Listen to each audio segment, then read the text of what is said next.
From a pervert to one of the most well-written characters in all of One Piece. Today, we're talking about Vinsmoke Sanji.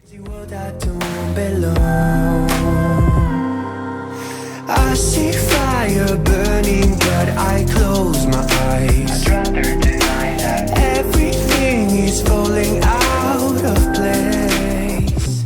I see trees. One of the most important themes in Sanji's story is the theme of family. In both of his arcs, Baratie and Whole Cake Island, we can see how family plays a massive part in his character. In Baratie, his families of cooks and his father figure in the head cook, Seth, played a massive part of his decisions in joining the Straw Hat. For the first time we see Sanji, we can also see his strong sense of justice when he beats up the Marine full body, who, to be quite honest, was kind of a dick. Another thing that immediately stands out about Sanji is, well, his perviness. Anytime he sees a woman, his common sense flies out the window, and we see his eyes literally become hearts. He quite literally transforms into a Looney Tune character. Oh my god, you guys, Looney Tune character, Gear 5. Oda was actually foreshadowing this all. Okay, being for real though, Sanji was an immediate standout perv, and while this made many fans dislike him, it was something that was meant to be a small joke that occurs, similar to Brook's I'm a skeleton joke. Though, to be fair, Brook isn't. We'll talk about that. Another thing we see during the first chapters of Baratie is Sanji's compassion and his viewpoint when it comes to food. When Jin, a pirate, came crawling to Sanji, hungry and begging for food, Sanji turned a blind eye to his profession and gave him food. This was Oda clearly showing us that Sanji doesn't believe anyone should go hungry, which is quite literally stated by him multiple times. Later on, as we see his flashback and we see how he's had to starve with Zeph on an island for days and days without end, the reasoning behind this becomes clear. Sanji believes no one should have to go through what he did. This made him giving food to Don Greek, who was openly a pirate, much more reasonable. Not only that, but he was willing to give the entire crew food because he truly believed in his belief that no one should go hungry. I think this is also an important character point for Sanji. He believes in his morals to the max. Moving on, we can see Sanji's hesitant to leave the restaurant.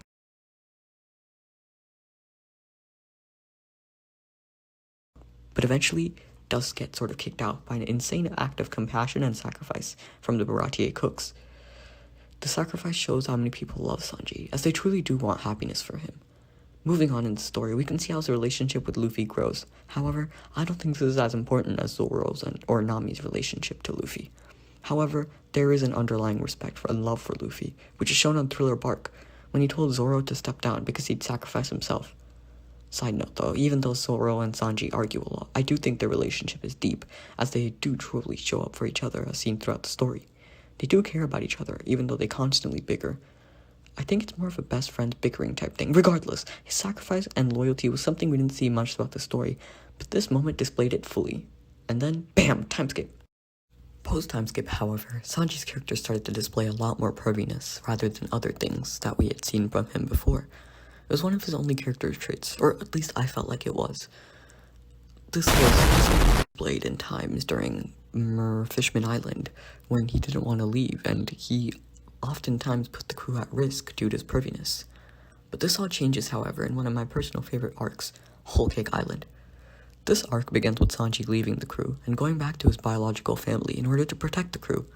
This comes in stark contrast from when he put women in higher importance than other things, but now we get to see a serious version of Sanji that we hadn't seen much before. After he leaves the crew decides that half of them will go bring him back, and the other half will go to Wano.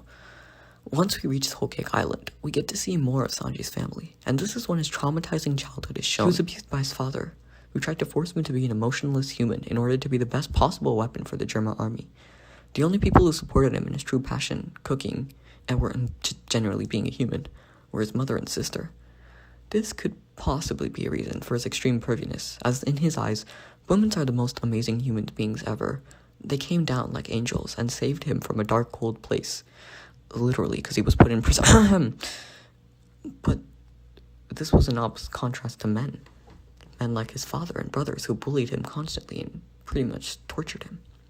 Following his return to his cold, cruel family, we can see the one ray of hope left for Sanji.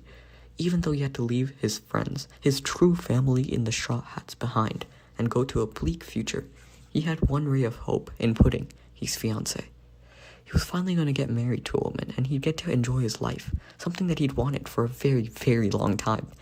He could forget that he quote-unquote betrayed his entire crew and punched his captain because he got a wife.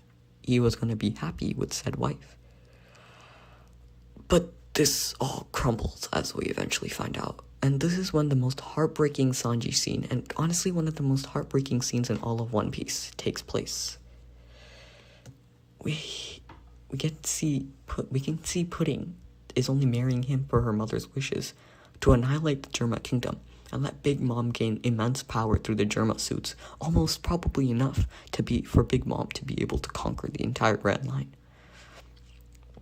During this moment, we can see Sanji crumble to the floor, tears filling his eyes as his last ray of hope collapsed in on him, leaving him with only a bleak future. Luckily for him, however, skip a bit and we can see him and the Straw Hats reunite with their cook, Sanji. However, he just can't bring himself to leave. This is when his immense compassion is on display at the max, even though he hates his family for torturing him and leaving him with years of abuse and mental trauma. He can't bring himself to leave and watch them all be killed by Big Mom's army.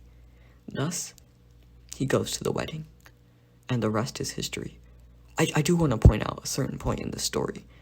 It's when he tells Puddin that he thinks she truly is beautiful when he sees her third eye. This happened even though he finds out that Pudding was planning on killing him and his family. I do think this is just displaying his immense kindness and compassion, as he's willing to overlook that and be like, I forgive you, you're beautiful. And it's one of the first time Pudding actually feels love as well. Finally though, on Wano, I think we get to see how big Sanji's heart truly is, when he gives up the insane amount of power that comes from the Germa suit, because he's scared to lose his emotions, he's scared to lose his humanity, like his family. He even goes as far to tell Zoro to kill him if he isn't the same person he once was. I think this is truly Sanji's greatest strength. His immense kindness and compassion are something that everyone around him notices, and that he doesn't want to live without them. Even though he is a pervert and at times goes a bit too far, he's genuinely a nice guy. We can see this throughout the entire story, how Sanji's heart is bigger than most characters in One Piece. Other than Whitebeard, he seems like a massive heart type of guy, because, he's like 25th, regardless.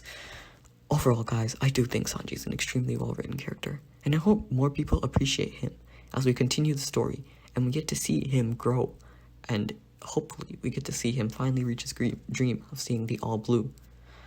And honestly, guys,